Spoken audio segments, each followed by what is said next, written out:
আসসালামু আলাইকুম ও রহমতুল্লাহি ওবারাকাতুহ।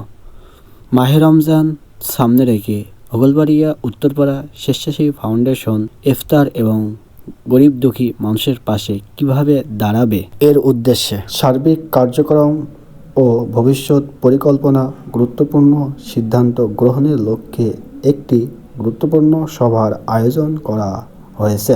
আলহামদুলিল্লাহ, ইতিমধ্যে আমাদের সাথে প্রবাসী ভাইরা তাদের ঘাম ঝরানো অর্থ দিয়ে আমাদের সাথে যুক্ত হয়েছে এবং যারা আমাদের সাথে যুক্ত হতে চান তারা আমাদের সাথে যোগাযোগ করতে পারেন।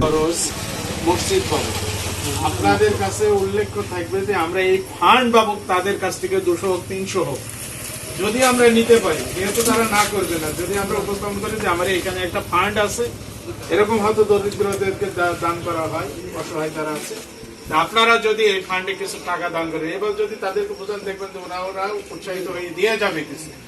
আমরা এইগুলো মনে করেন আমরা প্রত্যেকে অবগত হই, এইগুলো আমরা যখনই বিয়ের অনুষ্ঠান হোক বা কোনো একটা মজলিস হোক, এইরকম আমরা সেখানে যদি উপস্থাপন করি তাহলে ইনশাল্লাহ এখানে কিছু আসবে। আমাদের কিছু আর্থিক সংকটের কারণে আমরা রমজানের শুরুতে কাজটি করতে সক্ষম নই। ইনশাল্লাহ আমরা রমজানের 10 দিনের ভিতরে কাজটি সম্পূর্ণ করব। আমাদের জন্য দোয়া করবেন যেন কাজটি সম্পূর্ণ করতে পারি। সবাই সুস্থ থাকবেন, ভালো থাকবেন। আসসালামু আলাইকুম ওয়া রাহমাতুল্লাহি ওয়া বারাকাতুহু।